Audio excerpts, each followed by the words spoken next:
Sometimes, as you've learned, comment on stuff on the internet.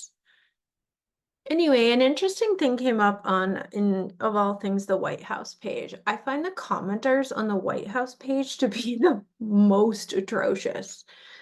Um, but this particular comment wasn't like excessively atrocious. I just found it very interesting and I wanted to address it in more context than just my reply. And the comment was in response to Kate Cox, who's a Texas woman who had to go out of state for care, and they were sharing their story. Her and her husband were sharing their story, and the comments were just like awful, like crazy awful, but as expected. And this woman, it's a public page, so I'll just say her name was Whitney. She's a white woman. And I could have misinterpreted her comment, but if in fact I did that because people like her, or I'm sorry, not people like her, but white women in particular, make comments like this a lot, and I think it's really important to address. So I don't know who she is, and I may have, I've been known to misinterpret things, so I could have read it wrong, but the lesson here is as important. And what Whitney wrote is, I live in Oklahoma. This week, after our governor signed into effect that abortions were illegal, we found out I was miscarrying, but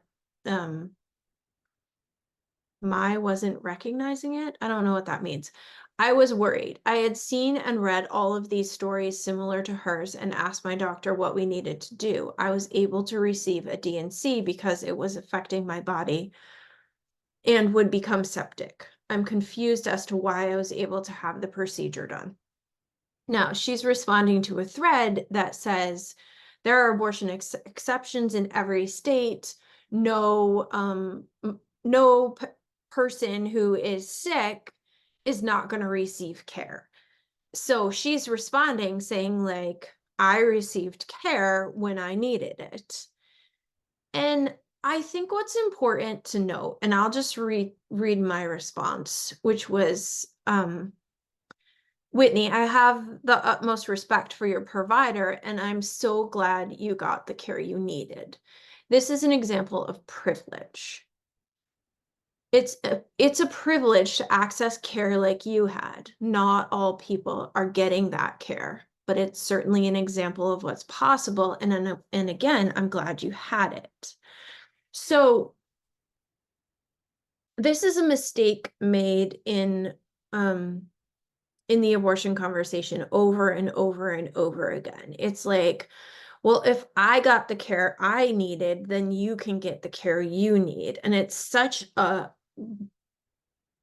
like let up display of I mean, really it's ignorance. Like, I'm sure there's a better word, but it's like, if I have privilege and I can get care, then you should be able to get care too. And that's just not how it works. That's not how the systems work. Because a white woman with resources, maybe I clicked over to her page and took a peek. Maybe it's all fake and made up, maybe not. If a white woman with resources can get care, that does not mean everyone gets care when they need it.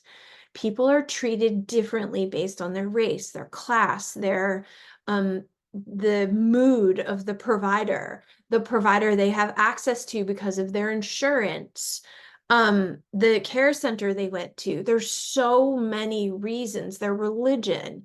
There's so many reasons that people's care is affected.